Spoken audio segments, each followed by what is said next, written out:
which it should do, this thing should come on. Facebook's actually changed how they do their live streaming, so I'm not sure whether this is going to work, but I'm going to press play on there, and hopefully that works. Okay, cool. So we're live, everybody. We are live, Brainfood live on air, episode 112, bringing it to you every Friday, folks. And we're never going to miss one of these, so I'm very pleased to be broadcasting all the way from Hong Kong with my friend Maury, who's all the way from New York. So we're going to do a proper transatlantic, trans-Pacific. I don't even know how many oceans we're crossing. Yeah, we're truly global here. We're literally on opposite sides of the world to try and pull this together. So welcome everybody to the show. We've got a fantastic topic for us to talk about. I think super educational, and it's going to be one of these where it's cross-disciplinary. We're going to learn a bunch of things from people who are not in recruiting, and they're going to teach us how to tell stories in a more effective way. Anyway, before we kind of kick off, just wanted to do some sound checks, obviously. So if for people who can hear me on Crowdcast, can you just indicate that the sound quality is okay? Actually, sound quality is terrible, but just say you can hear me okay. That's going to be fine. We should be multicasting on LinkedIn. I think so. So if you can hear me on LinkedIn, just give me a thumbs up or a thumbs down or something like that. That would be useful to know. I'm on hotel Wi-Fi here, so I actually can't see the screens that usually show me stuff that says, yeah, that's on. I can't see it. You're good? You're good? I can you monitor LinkedIn? Girl's telling me. Can you monitor me on LinkedIn, Maury? Are we live there? But let me know if you can hear me okay on LinkedIn, folks. That would be awesome. Oh, yes, I can see myself. That's fine. And we're live on Facebook. I definitely know that's true, so we punched it and we're ready to go. Okay, cool. Listen, a quick word to our sponsors. Thank you so much to our sponsors, CA3 today. They are an employer branding consultancy. They've got lots of interesting toolkits, actually. Also producing onboarding technology as well. So very much a professional services and tool-based business.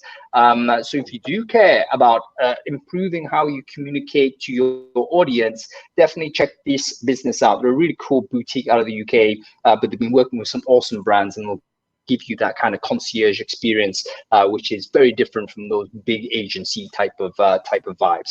Anyway, that's them. Let's get on with the show. Storyteller. Let's introduce firstly Maury Hannigan. Maury, great to see you. We were just talking, actually. It's been a year or so since you last touched base, and you know, obviously, wonderful to see you on the show. For the people who don't know you, do you want to quickly intro yourself, like who you are and what it is you do? Sure. I'm Maury Hannigan. I'm CEO of SparkStart. We're an 8-year-old HR tech firm out of New York that has a video platform designed for talent acquisition. So whether it's putting hiring manager video into job descriptions or just creating, approving, sharing employer brand videos, if it's for video, if it's for helping the whole recruitment marketing, that's where we are. And we've got an award-winning platform, and we love video. So, and you're the perfect.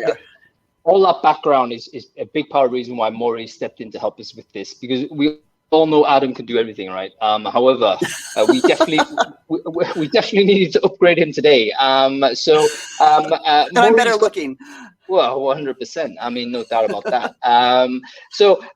Maury, let's go to you first before we bring the crowd in. I don't know about you, but I suddenly started seeing storytelling as a skill appear in all of these recruiter bios over the last 12 months or so. It's like suddenly we want to become storytellers. I think we all kind of get it, that it's a very powerful way to communicate. But can you sort of encapsulate for us, what is the difference between storytelling and, you know, marketing? Like, weren't we storytelling before? Is it something different fundamentally, or we just rebadged something and pushed it out there as the latest fad? Yeah, it's fundamentally different. It's, I don't know if you know, I came from Procter & Gamble, right, from marketing, classic consumer packaged goods marketing. And it would never occur to P&G or Pepsi, the other place I worked, that you would advertise a job with the usage instructions on the back of the box. Yet you come over to recruiting and people use job descriptions and they think they're marketing job opportunities. That doesn't engage anybody. It doesn't help people envision anything. And so slowly we're realizing we really do need to do something that's going to connect with people. And particularly now, we were talking just earlier about all the automation that's gone on. You know, there's some wonderful advancements in automation, take some of the drudge work out, but it's disconnected candidates from the opportunities and the people and making them feel like, you know, they know people there, they could fit in there. This is their tribe. This is a place where they're going to thrive. And you don't do that through, you know, job descriptions, God forbid. You need to really tell a story that's going to connect with them on an emotional level, and really help them envision themselves in the job. So yeah, there's been a real shift to just pushing out information, and often dry information that compliance or legal wrote for you, to really humanizing it. And we've got lots of great guests who are going to talk a lot about what the definition of storytelling is and so forth. But I think there's been a real fundamental shift, that there's been a lot of sophistication in TA people and employer brand people to understand there's a story here to tell that needs to connect with someone. It's not just about putting out the bullet points so candidates can read through it. You know what? You've just given me a revelation there. I like to come at things like without basically with a potato instead of a brain, and you've just come in here and really opened my eyes a little bit on something, because sort of B2C consumer world, it's not a functional sell, is it? You're not just selling the functional item. You're presenting a story, you're presenting a lifestyle, you're presenting an emotional sort of situation, a scene even, where the person might solve that problem. If you think about all of the advertising we used to watch on TV, you know, all of that consumer stuff, it's not a list of instructions. Now, the problem we have in recruiting is that the predominant way in which people discover your employer brand is through a job ad. That is the first obvious chance that someone encounters your business. And a couple of reasons for this. I think it's because of the propagation of job ads, because you publish one, multi-post, right? You distribute it to 50 different places. All of these places can be shared. No doubt you're speaking to your hiring managers and your colleagues, say, hey, please share my job. Boom, it just amplifies like that again. First time anybody encounters your brand or your company is a list of instructions. Have a think about that. Not the most compelling thing. So, okay, very, very interesting to hear your perspective on that, Maury, which is great stuff. Give us one more thing about storytelling.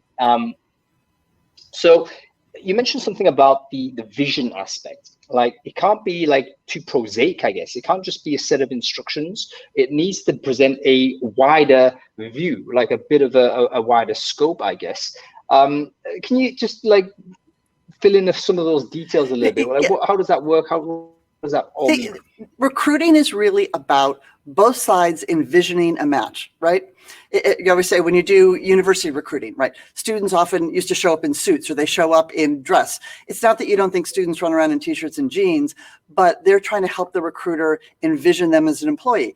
The reverse is also true. As a good recruiter, a good recruiting organization, you're trying to help the employee or the candidate envision themselves as an employee. It's like, trying this job, how would it feel to come here every day to work? Does this feel like a place you're going to thrive, you're going to learn, you're going to do all of that? So it's really about envisioning the future. And to any extent you can help a candidate see themselves in the role, see themselves interacting with it, then you start planting that seed, then you start really engaging them. So that's really the goal. It's much more of an emotional connection than it is, yes, they do Python this, yes, they've got these tools, yes, they've got that.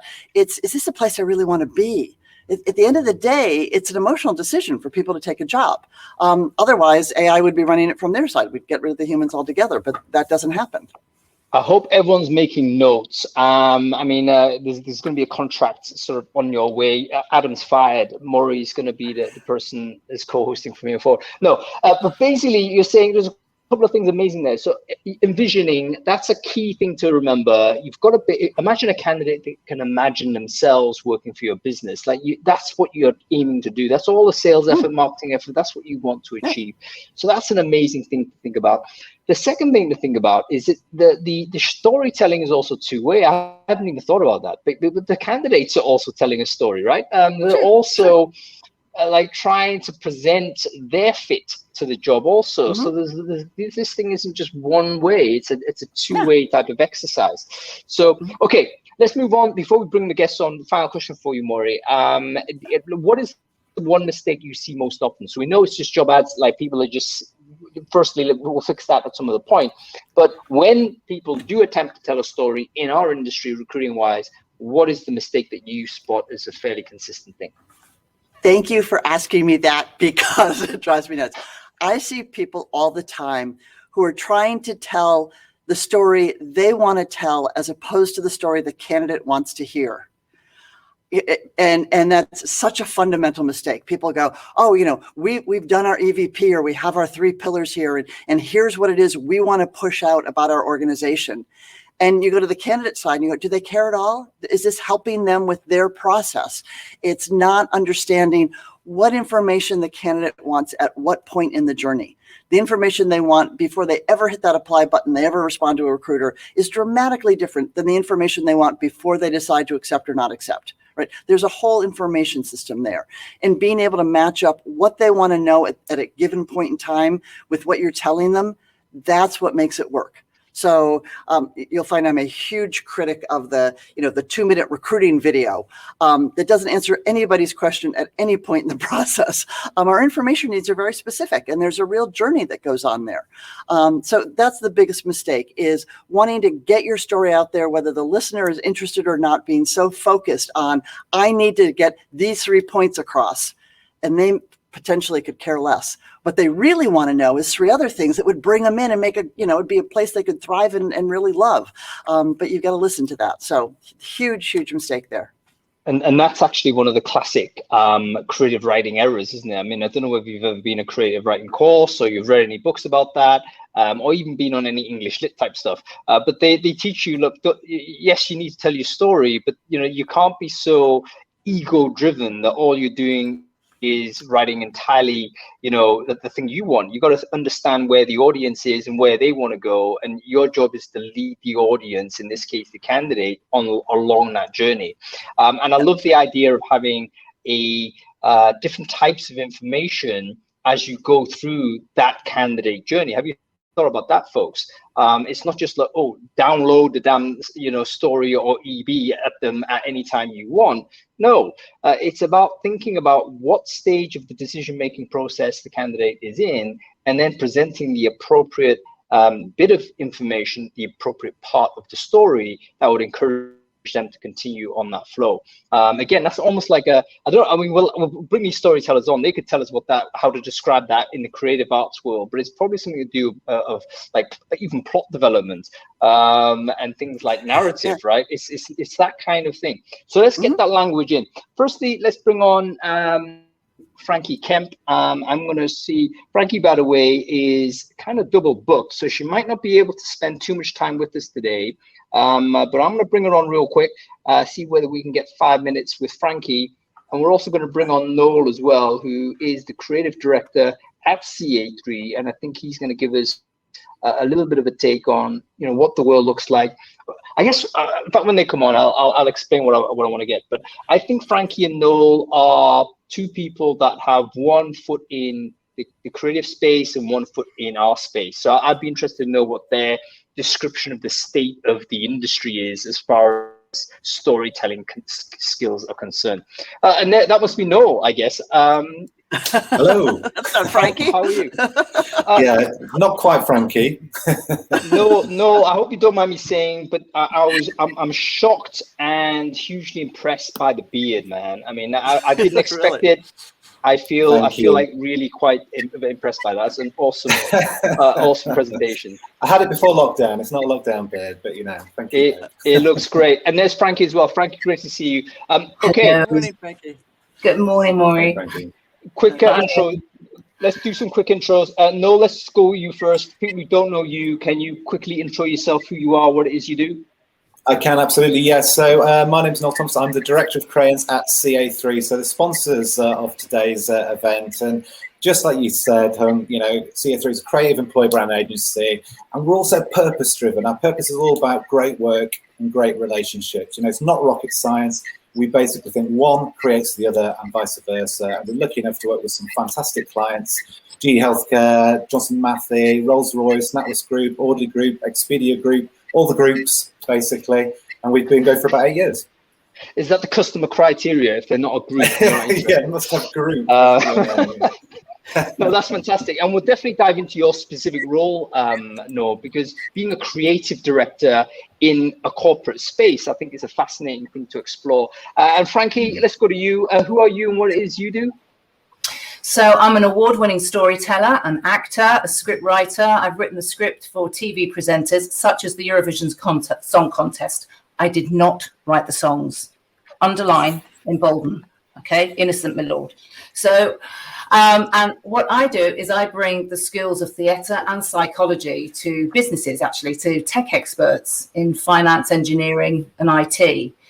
And what I do is I drive change through communication, and they're really immersive, liberating experiences. I mean, one of my taglines is be more you. And I've done this for massive companies like JP Morgan, right to scale ups and individuals and new starters, because we all need it to be, you know, less vanilla and more thriller, really. Well, let's dive into that right away, Frankie, because you've introduced a point that I think we kind of touched on at the beginning, which is this corporate demand for the creative skills. Now, when I entered the world of work, it was very much, there was a split, wasn't there? It was like, oh, the creative types, you go to media, you go to do whatever. And then, you know, all of you white collar folks, you're like doing the tech, you're doing the sales, you're doing all that. It's very separate worlds, right? Mm-hmm. Why has that changed? Why is there suddenly seems to be this demand from the corporate world? Oh, actually, we do need to have more creativity, storytelling, kind of this emotionally driven way of communicating. Any thoughts on that, Noel or Frankie, with this one? Personally, I think, firstly, I have clients who say, I'm not creative. I don't need to be creative. And I'll say, do you need to be resourceful?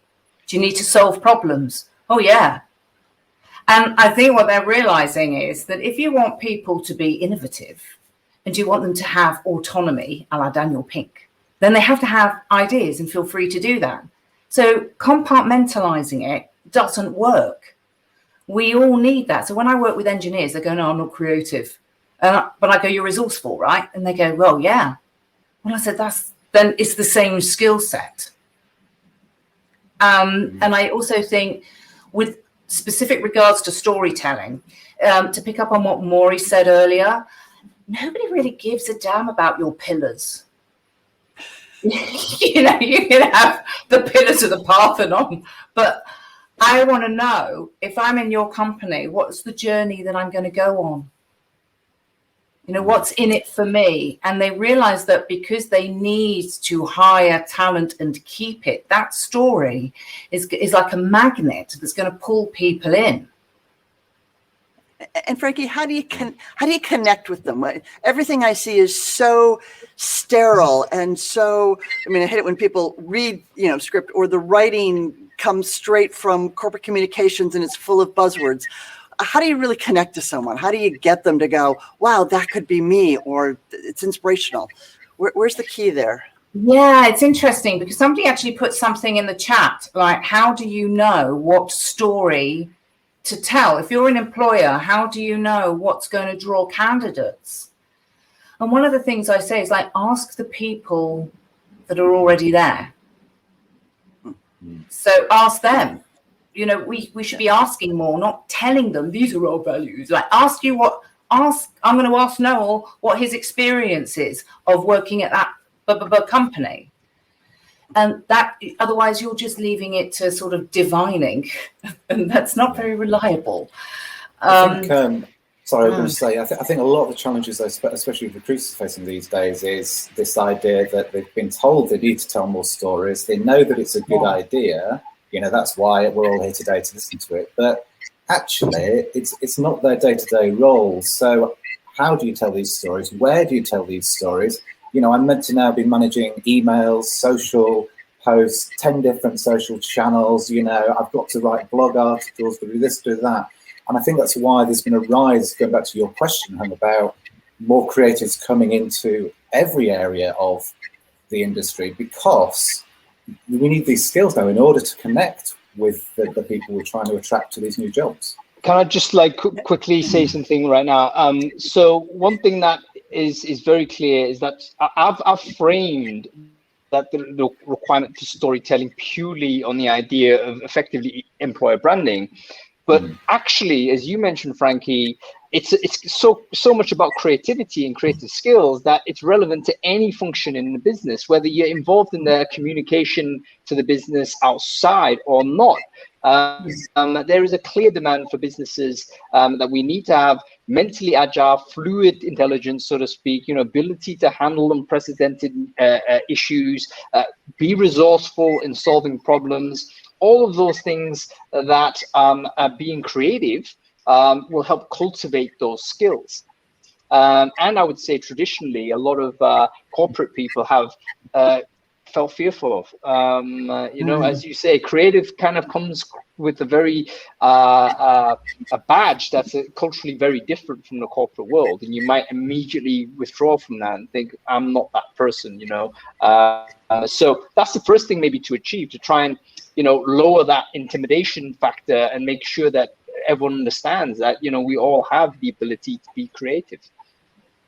And just acknowledge we all want to hear stories. I mean, we pay to go to the movies. We're drawn to them. So it's not like we have to force this on people. It's our entertainment. We want to do that. But I think a lot of people don't know how to tell a story. And Frankie, I just shared your wonderful download on how to tell a story, how to put some structure to it, how to put an arc to it.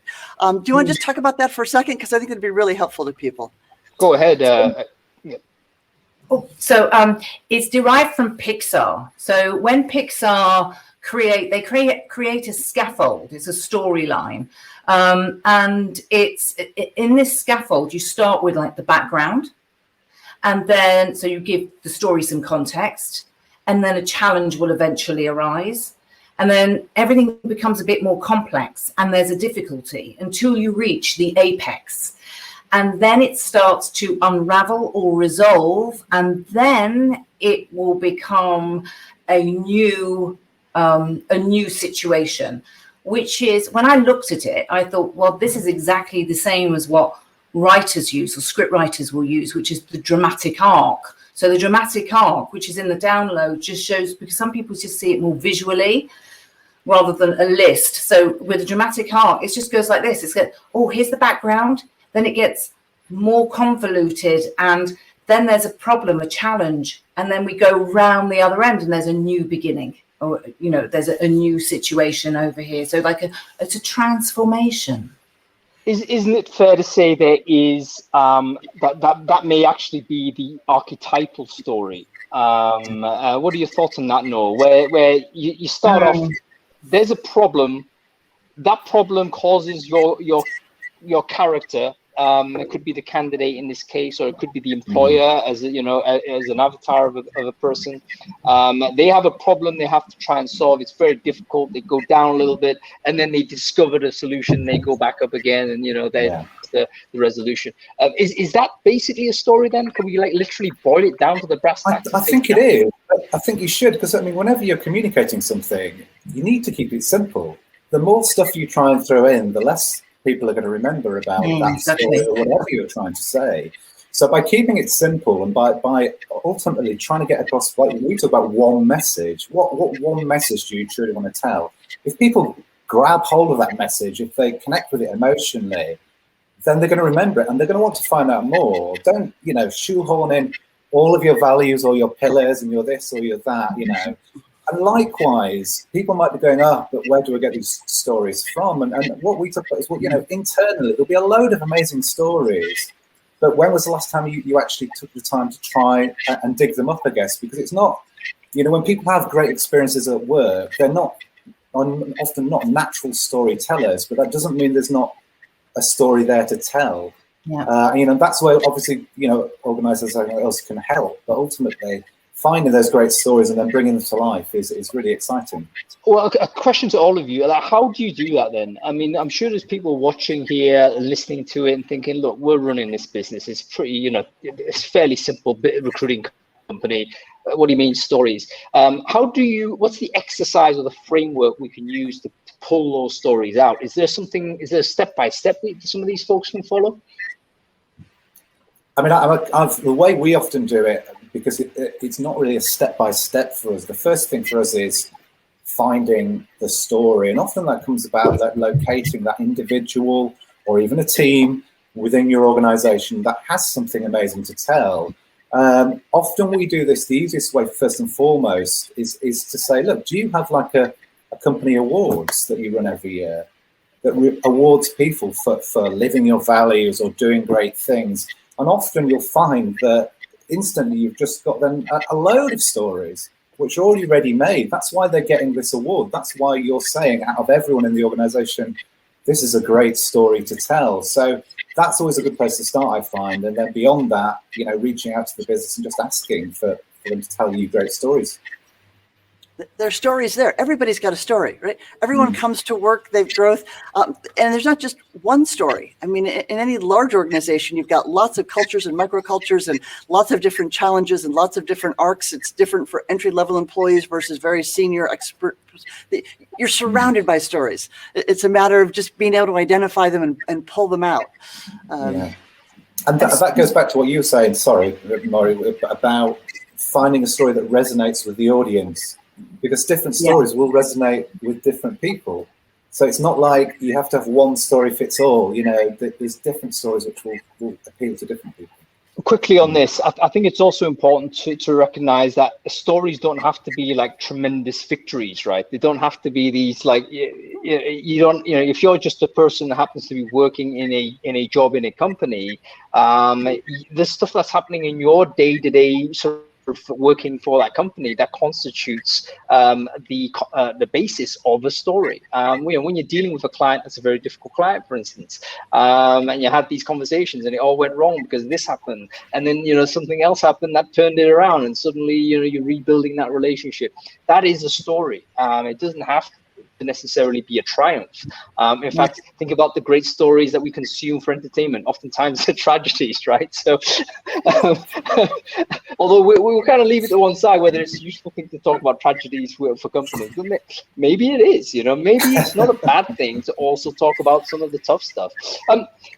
Sophie's mentioned something really important in the chat stream, which Maury, I think you try to deal with, but I want to elevate this to the conversation, which is basically, it's easier for a certain type of personality to be a storyteller than another. Now, is that true? And I think it might be, but if it isn't, tell me if I'm wrong. And if that's the case, then what do we do about it? Do we kind of leave it to the extroverted people, identify those, or do we find a way for more introverted people also to participate in this? Let's go to you on that, Frankie, first.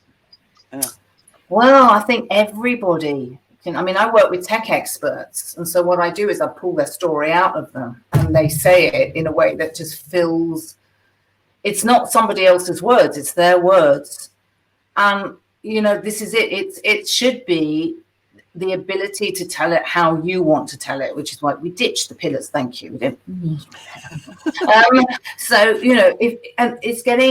I will ask people. So basically I will kind of dig deep and find out what the story is, and then I'll just get them to chat to me, because it's human. This is what we do, and and it doesn't have to be a long, like, hero's journey where you come back from the abyss. It might be like 3 sentences. That's all. And I don't know if you ever heard Ernest Hemingway's alleged challenge, which was for sale. Baby shoes never worn. For sale, baby shoes never worn. He was challenged to make a 6-word story. And within that, the listener is inputting the background, which is what we all do anyway. We transfer ourselves into it. Doesn't have to be a long story. And there are many models. So I've given you one model in the download. But what I'll do is I'll listen to people, find out, where the pattern is, and then what we end up doing actually is that bit like what Maury was saying earlier, we throw stuff out because you need to simplify it.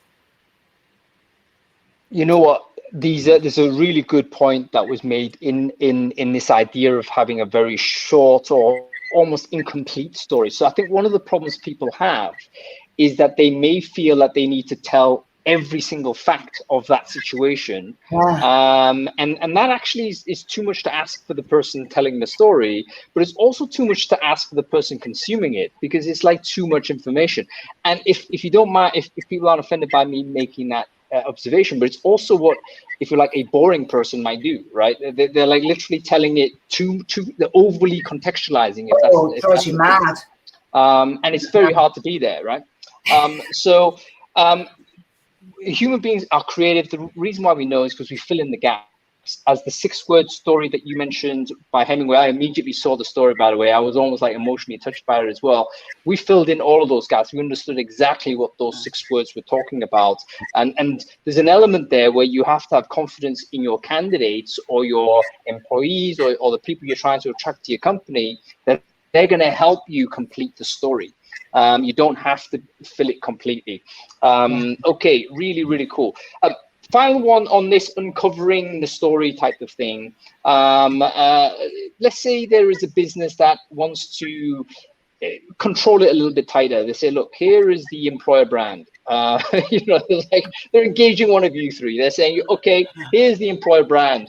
This is what we stand for. And you're saying, okay, right, it's the same cliched stuff. How do we actually kind of humanize this and make this into something that's compelling? What are the techniques to deal with a situation like that? No.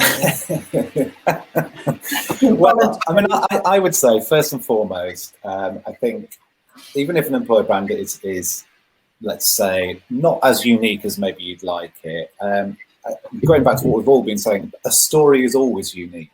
So there's always going to be something there which is going to be appealing, which is compelling, which is exciting, which is sad, whatever it is. So I think that's not the issue. For me, though, it's when you have an employer brand which it feels very restrictive. And it's like, well, you have to say exactly this. And I guess what we always try and do is get our clients to take a step back from that. So, ultimately, what you're saying is your message needs to be this. But how can we tell that story in a way which engages with the audience you want? Because there's no point you spending money putting something out, whether it's a video, whether it's a podcast, whether it's a suite of social posts, whatever it is, said in this way, if it's not going to appeal to the people you're actually looking to attract or the people you're looking to inspire internally, there's just no use. I mean, these days it's rare that you'll find that happens because most agencies are creating employer brands which have that flexibility because it needs it. But yeah, how does this story tie into your overall employer brand message? But we're not going to say it the same every single time because otherwise you feel like you're a robot really as a company, I think.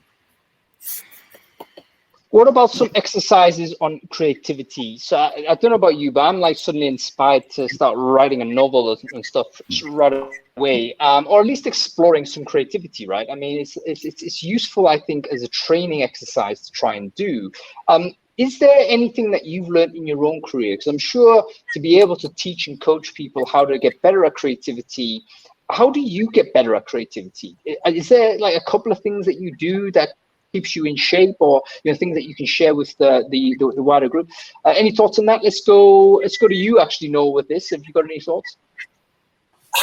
The big one for me, I mean, realistically, it's for everything that I do, not just storytelling, is just to absorb everything you can. And obviously during the pandemic, that's been a bit harder because most of us have been sat in a bedroom like this or in a living room where we can't, but going out and absorbing the different ways that people are telling stories through visual imagery, through video, through film, through written word, through all those kind of things, and just learning how they're doing it. And I've got a folder on my laptop, massively huge, of links to great stories, because finding inspiration when you're faced with a challenging brief, and then suddenly like, remember how that person told this story? This is how we could bring that kind of thing to life. And I think for me, that's the best thing I do day in, day out, really, is just acknowledging a great story and then trying to keep track of it. So number one, just keep note of stories. So if you want to be more creative, folks, get a notepad out or have a place or a bookmark that you store. That was a great way that story was told. It made an impact on me. File it away and try and figure out why it was good. So collect it. Okay, go to you, Maury. Any thoughts on how to be more creative? I'll switch the question a little bit, because there's a lot of chatter about, how do you find the stories? How do you find the compelling stories? And I think the real answer is just listen.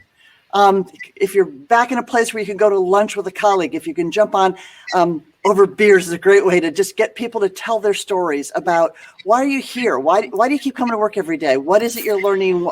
What's going on? They've got the stories. It's really a matter of drawing them out. It's not so much about you as the TA person creating the story. It's really being able to hear the story and then figuring out how to communicate that back to an audience in a way that's going to resonate with them. So, I mean, other folks need to come up. You get screenwriters. I mean, Frankie has to create stories out of nothing. Luckily, on the TA world, we don't have to create stories out of nothing. We don't have to come up with them. We just have to hear them. So that's the skill. It's listen for them, because people have got them. They'll spit them out if you let them. And actually, Maury, I would also add to your point to say, in order to listen, you kind of need to ask the right question that promotes a full response. So in other words, if you ended up asking the closed questions, yes, no answer type questions, you're going to get a lot of yes, no responses. There's no story there. But if you ask the why question, suddenly you get a lot more coming out. So think about your questioning, folks. How are you using questions when you're trying to surface up stories from your employees, colleagues, or whatnot? So second point to think about, your questioning style. Okay, go to you finally, Frankie. Give us a creativity tip, things that kind of make you keep sharp on being creative. Oh, right. Well, one thing that works really well for me is my puke pad. Not literally, though it was today, but it was food poisoning. Anyway, so it's where you just write. It comes from Julia Cameron's book, The Artist's Way, and it's a great discipline. And what it does is you just write 3 sides of unlined A4 paper, and you just tip your brain onto that paper and do it at the beginning of the day, because what it does is it just clears out all the drudge and that stops us from thinking. It's like emptying the barrel. And I found that while I'm writing, usually after a page and a half, I manage to solve issues. So that's the first thing. But then also, when you think you're not a great storyteller, we are always telling stories, and you need to think, well, hang on, I just told a story. That was good. Write it down. So it's extending what Noel says about listening to other people's stories, but also listen to yourself and your own stories, because you've already got them there. And when I'm freeing people up, I do a lot of improv to help them do that. Yes. 2 great things there. So I love the idea of having a ritual of just dumping your words down somewhere. So don't have them just stew away and potentially become like toxic stuff. Actually, I think Stephen King does this, and probably a lot of writers probably sit down and just pound it out. I think I read somewhere that Stephen King literally first thing before he does anything is to write 3,000 words. And he says he doesn't have a plan, doesn't have an objective. He just pounds it out. And I think that's a mental exercise. It's obviously become meditative for him, but it also sharpens his ability to use the words, and then boom, boom, boom, out it goes. So I love that as a technique also. Okay, fantastic. Listen, we're going to keep going with this conversation. It's been awesome sort of talking with you two so far. Please stay with us for the rest of the show. We might get a chance to bring you back, but we'll leave you guys here at this point. Frankie, great to see you. I hope you feel a little bit better. Stay with us if you can. And Noel, great to see you as well. And stay with us if you can. We'll be keeping on the chat stream. Okay, thanks. Great. What a wonderful thing. I hope people are making notes. There's some really kind of useful bullet points that you can say, you know what, this is going to help me be more creative, and potentially could be a useful framework for you to apply when you're trying to extract information from your colleagues. Now, there's a few things happening on the chat stream which is super interesting. Let's touch on them, which is the C-suite is controlling how we talk about things. Now, I think there's a tension here where everyone knows that employee created content, employee generated content is the thing that people pay most attention to. We all know this, by the way, folks. Just measure your own kind of communication on things like LinkedIn. Things travel further if it's posted from your personal profile compared to posted from your company profile. No matter how big your company brand is, there's no doubt that people want to hear from people. But what do you do when you've got a C-level person that's hammering it down and controlling it? And sometimes with reason, you know, if they're a business that is always in the spotlight, they want to try and play it neutral, they don't want to attract undue attention, they may have a legit reason to do it and have a fear for this. How do we handle that situation? What are your thoughts on that, Maury? It's I mean, you've also got proprietary information you need to be careful about. And while, you know, we're all going to say trust your employees, you do need some kind of check on the system, because people are people. They'll make jokes that aren't funny or aren't appropriate. They'll say things that just, you know, aren't the right thing at the right time. So you do need to have some kind of oversight. Now, don't strangle the life out of it. But that's part, and you just need to set up a process. You can't fight that. You know, we've seen people go, oh, we're just going to have all our employee ambassadors go out there and they're just going to constantly tweet and they're constantly going to make videos and they're just going to go. And that makes people heebie-jeebie, and those generally don't succeed. You need to acknowledge that there is a need for some, you know, quality, consistency, some oversight, just to make sure you don't end up, you know, doing things that in hindsight people went, oh yeah, I guess that wasn't the best thing to throw out there. So it's a matter of being practical and building your process of how are you going to generate the content? You know, whose eyes are going to be there? You know, this doesn't need to go all the way up the ladder. Hopefully it doesn't need to go all the way through legal for every single thing you want to say. But is there a check? Is there someone kind of monitoring? Is there coaching going on up front for people to say, hey, here are the kinds of things I'd like you to talk about. Here are the things that would be helpful for a candidate to know right now. It really needs to be thoughtful. It doesn't have to be a big project, but it does need to be thoughtful in terms of not just flinging it out there, but really managing this, right? There's a story there to be had.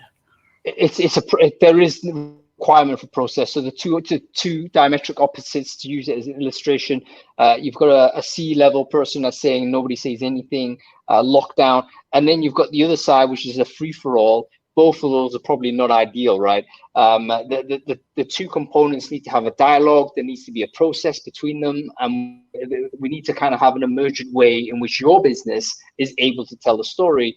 And in fact, that itself is as good a sign as to your distinctiveness as a business is how you do that. You know, so you could even treat it as a way to explore how your business truly is.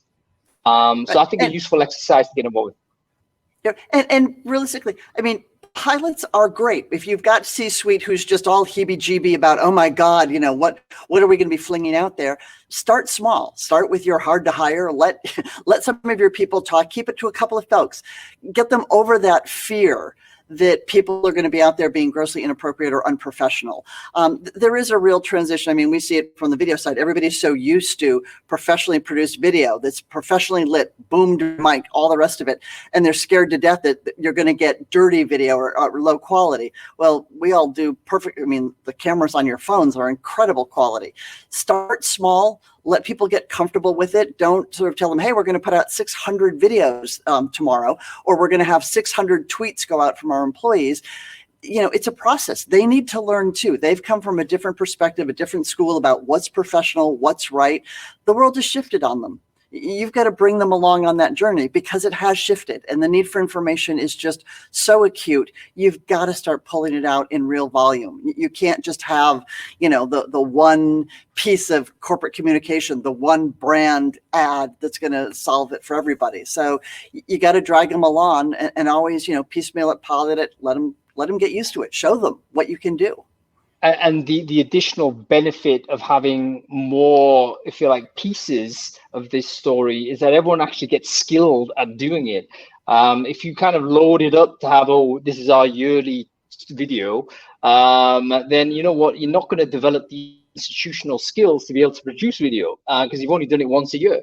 It needs to be something that you're very comfortable with doing. So, okay, let's talk about the medium here. So I'm going to bring on a friend of mine. I haven't seen him for a while, actually, so this is a good opportunity to catch up. But let's see whether we can bring on Charlie Moretti, who is the owner and producer of Bright Shadow Films. So this is Charlie can introduce himself when he's coming on, but I'll be very interested to know on the video medium, which I know film, video is slightly different, but it's still moving picture. There he is. Charlie, how are you doing, sir? Hey, Hello. Charlie. Hi, Maury. Hi, Hung. Thank you so much for having me. Such a pleasure. Such an international show. Yes, indeed. Great to see you, Charlie. Been a while, man. And sorry that we're catching up in this framework, because I think you messaged me a couple of weeks ago and said, "Hung, we haven't talked for ages." And I said, "Yeah, come on my show. We'll do it there." And that was kind of rude. So we'll definitely have to catch up properly after this, man. But let's dive into it. Firstly, actually, who the hell are you and what it is you do, Charlie? Let's introduce yourself properly here. So I'm Charlie Moretti. I'm a filmmaker. I'm a producer. I've done film and TV. My main experience was actually in China, in Shanghai, where we had a production company for 12 years doing documentaries, corporate, a lot of commercials, a lot of strategic comms. But now we're mostly film and TV back in the UK for the last 5 years. So fantastic. I developed stories, both short in terms of short films, medium in terms of feature films, and very long for TV series that go on for hours. All right, great. I'll throw out straight at you. So you must get lots of scripts of things coming at you in some way. Like, how do you pass that? How do you decide? Okay, this one is worth exploring. This one is terrible. Throw it out. I mean, what is it? Completely intuitive, or is there anything is there a pattern to what is a good or bad story? There is definitely a structure to what is a good or bad story, and you look for this, and you essentially you do something that is very contradictory. On the one hand, you look for something that makes sense from a story structure point of view, and on the other, you're trying to look for something that you've never seen before and that completely blows your mind away. Just to jump on one thing that was said earlier, I'd like to state formally that creativity is not a dirty word. We are all creative, whether we're introvert or extrovert. Creativity is a practice. And the question is whether or not you allow yourself to do that practice on a regular basis, or whether you just keep it for special occasion or never. And that's really up to you. You can be creative as much as you want, anytime, any day. And I like saying this, you don't have to be a film person to be creative. You can be creative in your daily life, no matter when you want. Sorry, back on the script though. No, I think that's a very important point, because a lot of people it's been beaten out of them, I'm afraid to say. In the school the school period, I don't think sometimes we don't handle creativity very well, and we make people scared of it. But if you just observe children, for instance, before they get involved in any kind of system, they're always playing, they're always creating, aren't they? They're always doing stuff. You can't have a 3-year-old running around that isn't actually playing and making things. So we're definitely creative. We just need to cultivate it.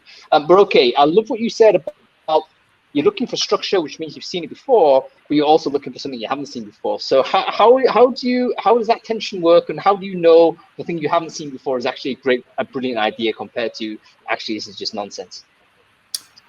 It's a bit of a gut feeling. It's also a lot about your own values. It goes back to what you were saying earlier. It depends whether it speaks to you as an audience member. So if somebody sends me a story about 3 pillars of a company, it's not going to cut it. I'm going to be like, well, thank you very much. No. If it's a story about an engaging character in a new situation, ideally what you want to find is something that seems similar with a situation that is slightly new, an obstacle you haven't really seen, but somehow relates to your life, and with an unexpected outcome that actually relates to you, but you've never thought about. Is that new truth it's about finding a universal truth that you haven't come across, you haven't thought about, but you get enlightened thanks to the movie, and you go, oh, wow, I never thought about it that way, but it is relatable to me, and I could apply this in my life. So that's where art touches you, both on an emotional level, and ideally changes you a little bit. Broaden your perspective. It makes you think about something you haven't come across, and that's the strength of a beautiful story, because that's the difference between, having a list of data points by this happened, this happened, this happened, and having something that has meaning. And of course, the meaning is something you hold within yourself. It's not, we create the meaning, like Frankie was doing with a story with 6 words. You create the world. It's your world and your meaning, but we tease it out of you. We go, think about this, think about that, and think about this, and see how you connect the dots. And if you're good at this, people will connect the dots in a way that's unique to them, but which you kind of teased out of them. You know what? There's a couple brilliant of things for recruiting. Sorry, Yeah. but that's just brilliant for recruiting, because that's what you're trying to do to people. Be that inspirational of saying, hey, your career could go here. You could have this kind of satisfaction. You could have this kind of challenge. Connecting so they see something of themselves, but something that's the next step. I love that for recruiting. You know what? Go ahead, Charlie. Sorry, I wanted just to sort of add something, because when I was listening to you guys earlier, I had this sort of image that came up to my mind, and I'd like to take the sort of the candidate's perspective for a second and be sort of on their side. We're all heroes of our own story, right? Like, being in a job is part of who we are. It's part of our identity. It's part of the story we tell ourselves. It's part of the story we tell our friends. I went for this interview and I went to that interview and I'm working for this company and I'm doing that. And when you go for a job, you're essentially looking at what's the next chapter of your story. So if you think of your life as an ongoing TV show, and you're looking for that job, you're asking yourself, what does that next episode look like? And what is the adventure I'm going to have there? And when you were asking sort of Maury earlier, what's the, how do you connect with an audience? For me, it's about authenticity, about the job, and saying, you know what, these are not just the job description, but these are the challenge you're going to have. And if we go back to what Frankie was saying, it's the call to adventure. You're asking candidates to come on an adventure with you. And for that adventure to be compelling, it has to be authentic to what it is, but also have, and this is the billion-dollar secret that Hung casually flirted about with earlier, but didn't actually put his finger on it.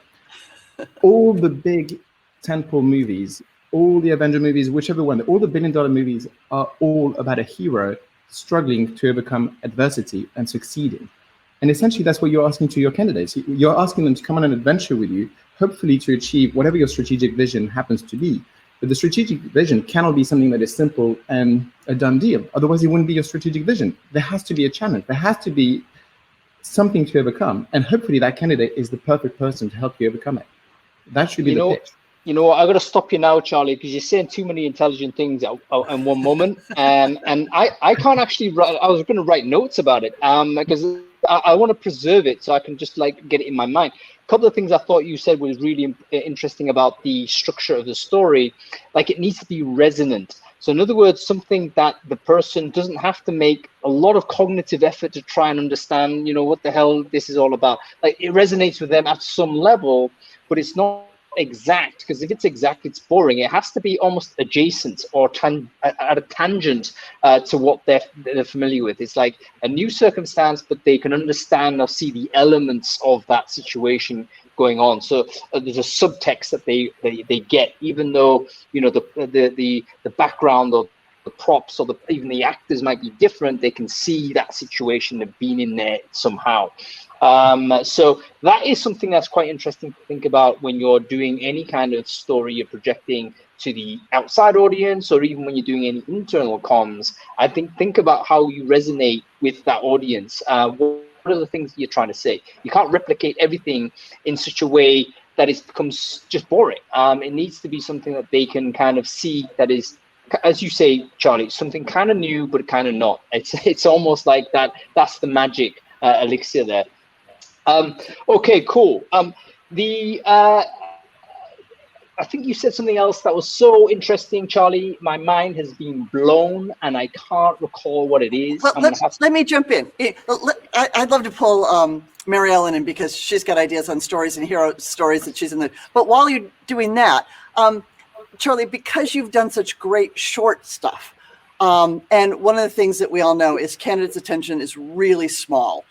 Really short, particularly, we know from our research at the very beginning of a job search, people have got, they're not committed to this job yet. They don't know anything about it. They've got a really short attention span. What thoughts have you got on how do you tell a story in a condensed version? How do if you've got 2 hours, that's great. Nobody in our world has got 2 hours. You're just not going to get a candidate's attention that long. So how do you tell a short story well and engage somebody? There are multiple solutions, and there's a lot of variation on story structure. But the simplest one, it goes back to the commercial, and the simplest commercial, the TVC, the 30-second ad, almost always, or a lot of the time has the same structure: problem, solution.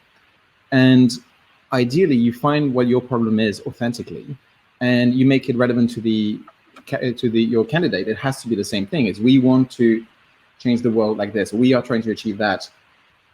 or we find it difficult to do this, ... And hopefully they'll fill in the blank of, oh, I find this difficult too.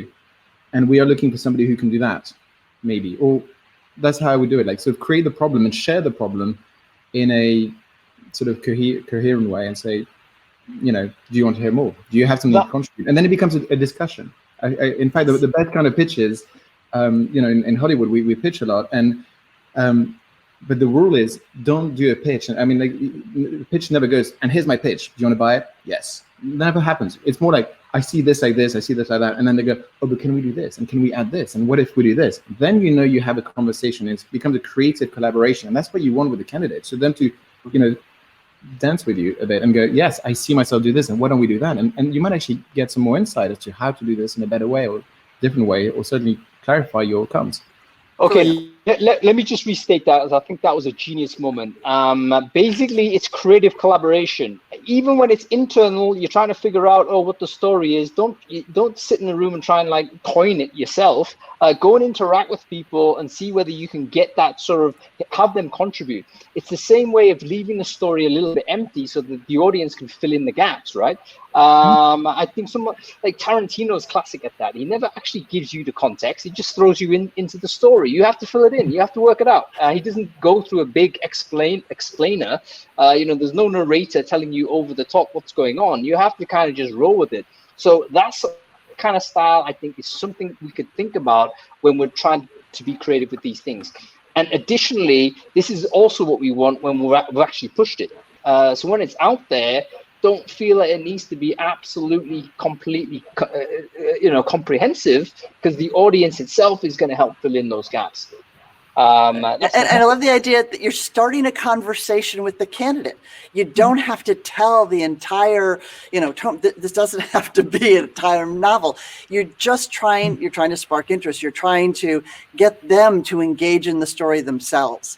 And I love that thought of, you know, think of it as almost installments. You know, here's a little bit about our organization. Does this, you know, pique your interest? Does that have any resonance with you? Come back and learn a little bit more. Maybe you see it on a LinkedIn post. Maybe you go to the website and see something different. There are lots of ways to get the story out there.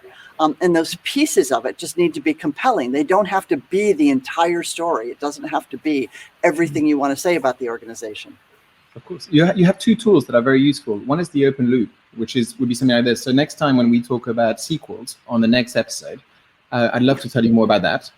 And then you've planted the seed. You're not saying more. You're like, oh, yeah, maybe there's more. And the other one, of course, is the cliffhanger. You know, you leave with something that just, yeah, but I want more. What do you mean we're going to, and, you know, we're going to talk about pay next time. Cut. And then, you know, we don't have time now, but, you know, and then, okay, cool. I want to talk more. I want to have more. It's. This is genius. This is genius. Because you imagine a lot. I just imagine like an employer branding scenario where, you know, you actually create a series instead of like one video that you push out and that's it. No, you just like give them chunks. Could be 60 seconds. Could be TikTok style. And then you just give them enough to think. Okay, you've had the 45 seconds of value. Then I'm going to give you 5 seconds to say you should watch the next thing. And then you've got them in that kind of, yeah, I'm hungry for it. So that's fantastic. And just, we're seeing clients that have, the most I've seen is 632 recruiting videos. 600 that are out there. And we've got clients that go like 300 videos. All, you know, under 30 seconds. The chat we're talking about 2 minutes. I think at the beginning of any candidate's journey, 30 seconds is as long as you're going to get them. Longer once they get involved and they're committed, but up front if you're going to grab them. But just, yeah, lots of little nuggets. You're just trying to hook them and bring them into your process. So short and lots, you know, if you're thinking about one recruiting video, stop thinking about that. That's not going to do it for anybody. It really is, who's the candidate? What information do they want? Your cybersecurity candidate has got entirely different information needs than your sales candidate and your internal audit candidate, right? They are completely different animals. They want to know about different things. So if you're going to connect the information to the candidate, think about lots of little nuggets, not the recruiting video with the drone shot of the building and I've got the storyboard for that. It's been done 1,000 times. And Charlie would reject it in a heartbeat because there's nothing new there. I've just tried to invite Marianne, but there might be some technical problems. So let's keep going as we are for the time being. Marianne, if you can get on, I think there should be a pop-up on your screen saying accept it. So do that. But if not, don't worry about it. We'll get you back at some other point. So let's talk about the medium. Now, both of you are obviously rich media, video or film. This is how you decide to tell your stories. Does it matter? I mean, is the story structure, is the technique the same irrespective of form, or does the medium actually play a significant role in the types of stories that can be told? Yes. Charlie, take it. This one's yours. I mean, one of the golden rules of screenwriting is show, don't tell. So that's the big difference between writing a novel and writing a screenplay.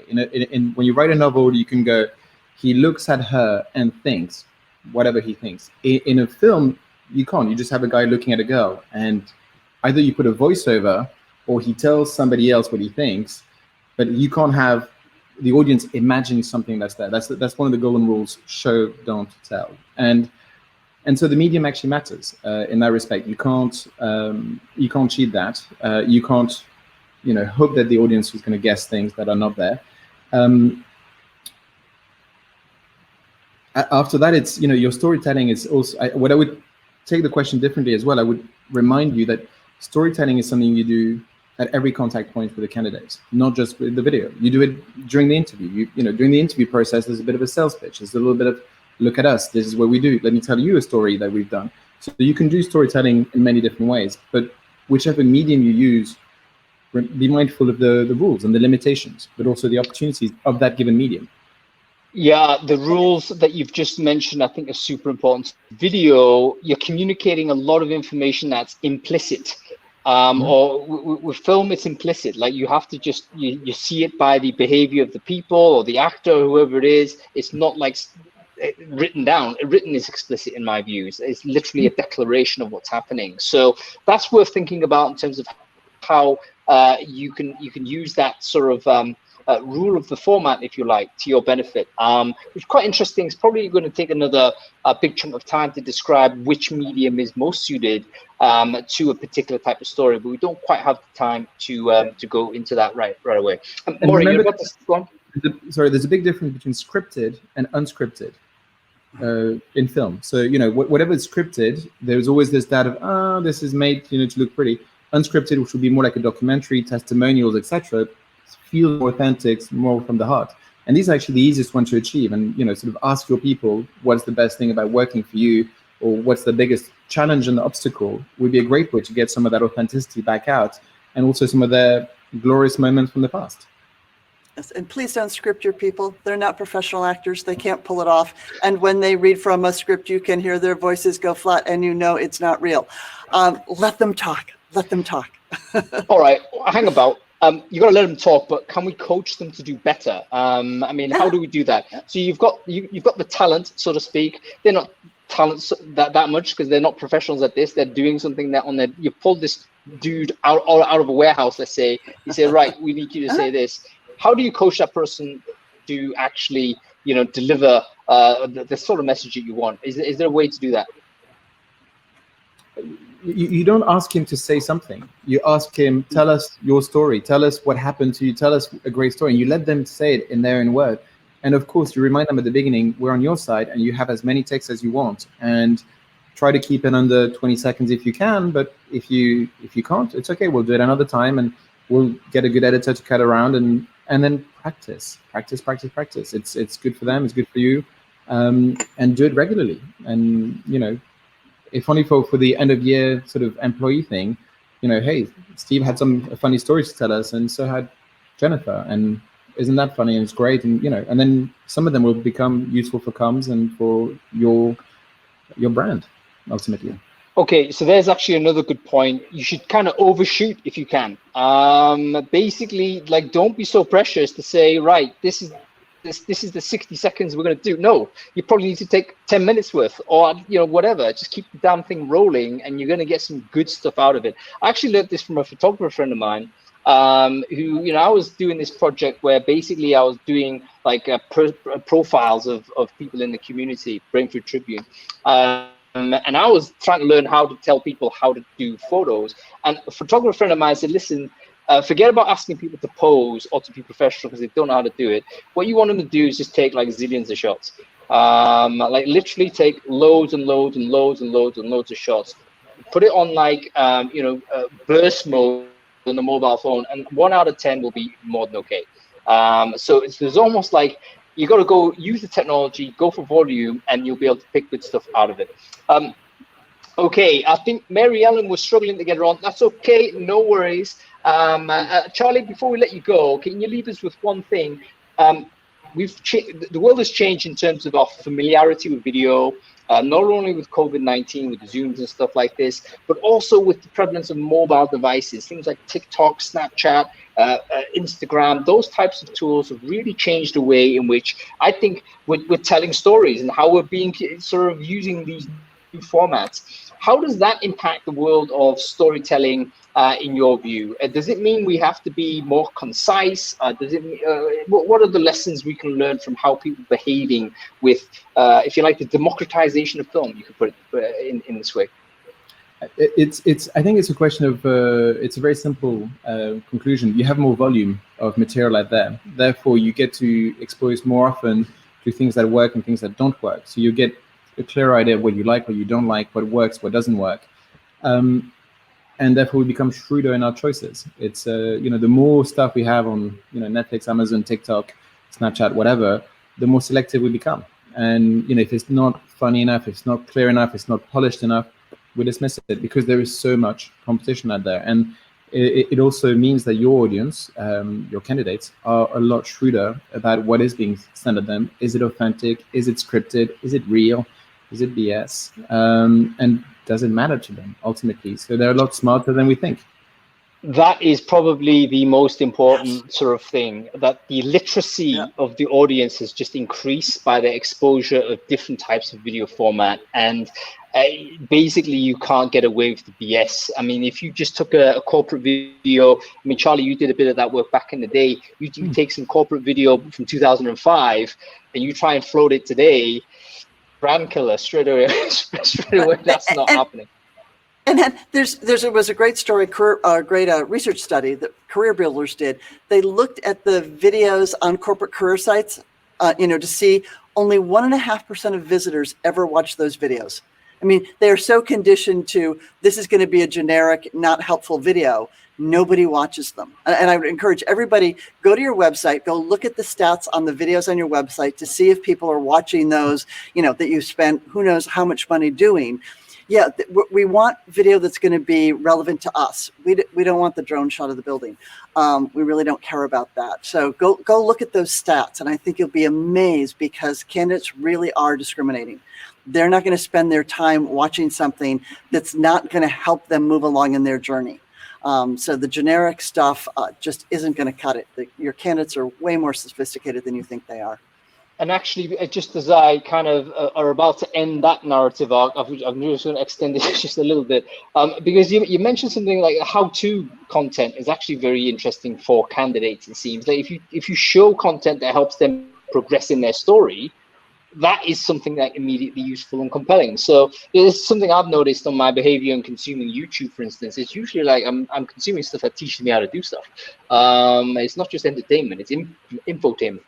Okay, listen, that's it. Charlie, good to see you, man. We're going to catch up. I'll be back in town in a couple of weeks, so we'll definitely catch up. Second jab happening in July, so we'll be having a few beers, man. Amazing. I'm looking forward for it. Thank you very much. Thanks for all the questions and best of luck out there. Great. Thanks, take care, Charlie. Ciao. What a great dude, eh? He had so many great things to say. So sharp. And by the way, do check out Bright Shadow Films. There's some wonderful movies there, and great sort of documentaries and short films. So really cool to see. Maury, I'm going to hang on with you for a little while because we've got a bunch of questions. Let's plow through them and then see how we end this. Okay, so the first one here is from Chrissy. Chrissy saying, how do we evaluate what info candidates want to know and when?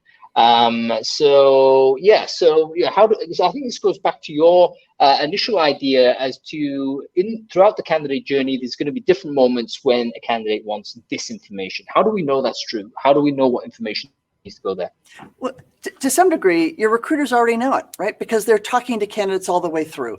Now, what information they want before they connect with you, you may want to do some research there.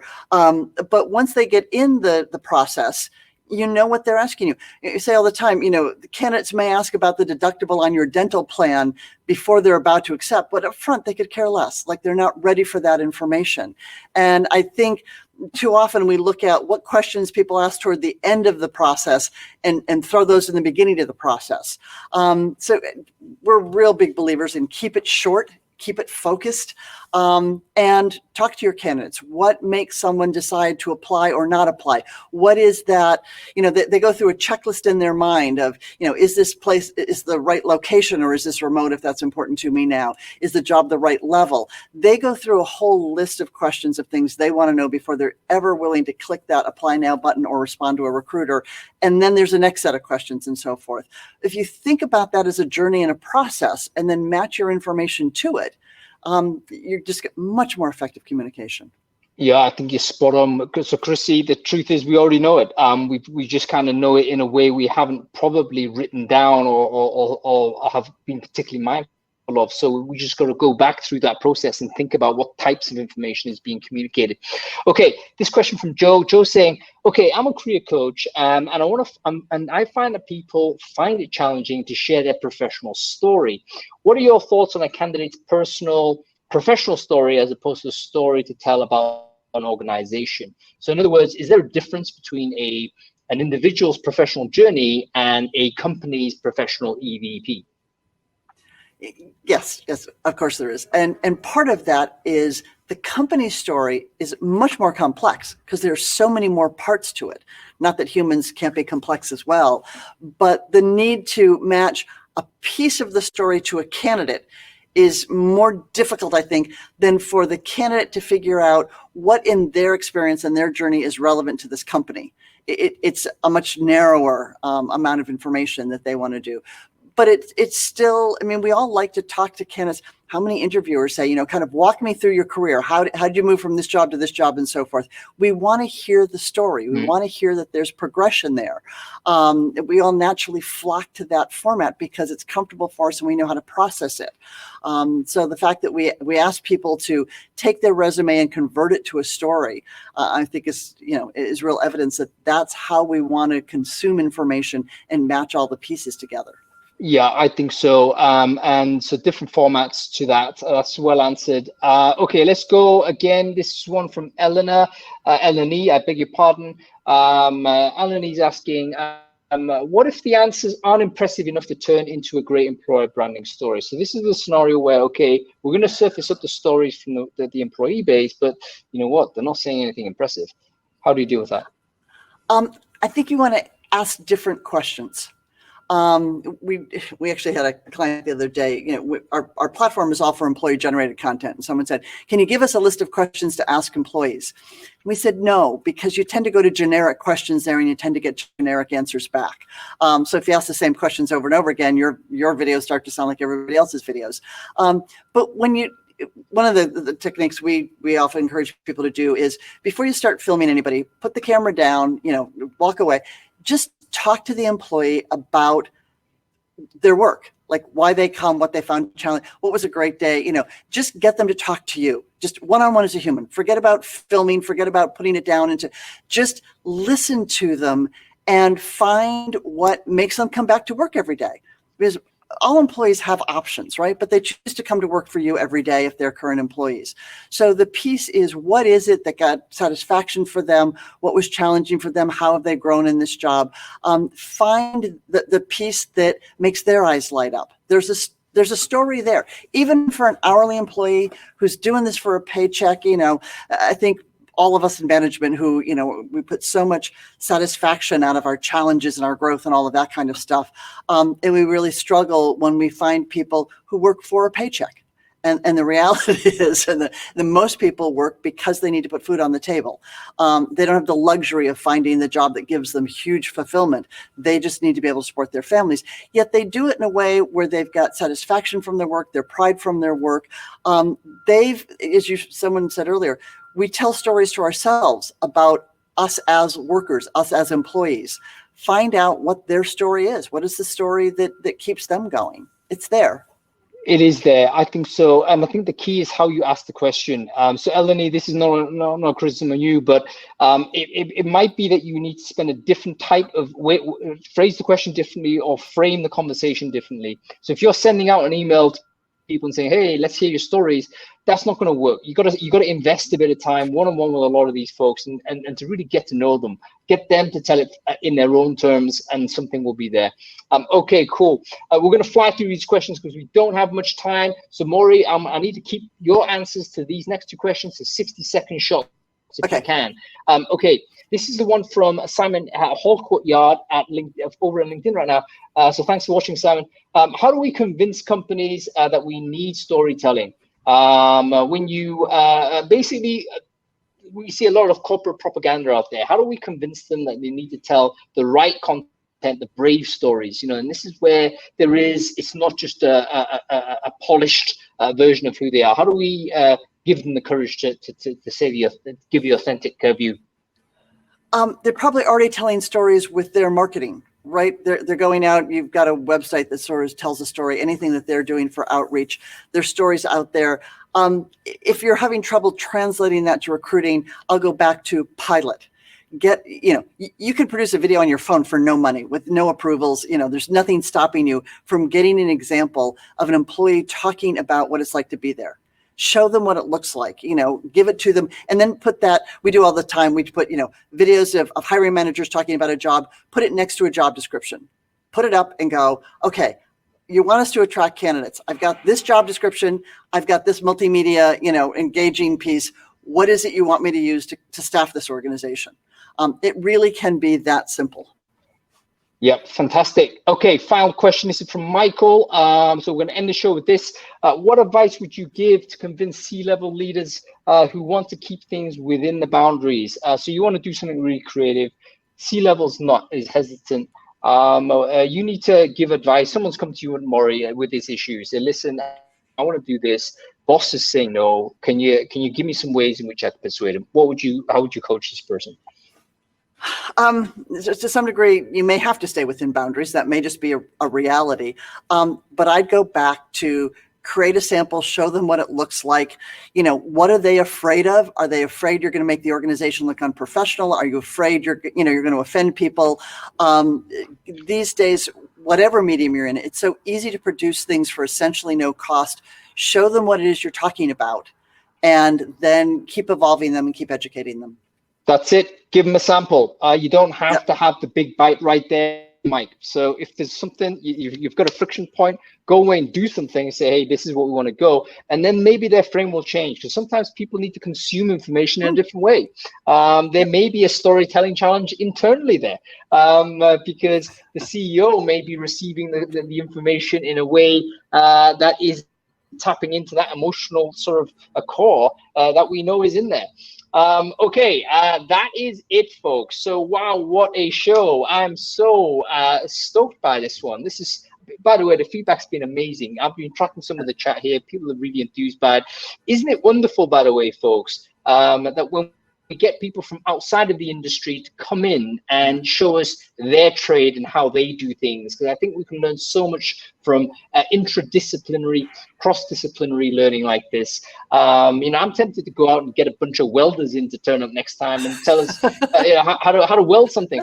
I guarantee you will learn a ton, because sometimes as recruiters in HR, we end up just talking a lot to ourselves and in amongst ourselves. And guess what? We build a bubble there. and we end up, Right. you know, we talk about echo chambers, you know, what, holy crap, we're in an Reinforce echo our chamber. constraints. Yeah, all of that. Exactly, exactly. Well, Maury, listen, it's been wonderful having you on the show. Thank you Yes, so okay. much. You've Thank been you. awesome. I'd love to get you back. In fact, we need to get you back for many other reasons other than, you know, co-hosting. There's all kinds of things we can talk about. So Yeah. hopefully this experience hasn't jaded you and you'd be happy to give a return visit at some point. Absolutely. Yep, absolutely. Great. Love it. Thank you. Thanks for having me. Take care, Maury. Okay, thanks. Bye-bye. Wow, wasn't that great, folks? So I'm really excited about this. Like so many things that I need to write down and think, whoa, I need to become more creative. I need to train my creativity.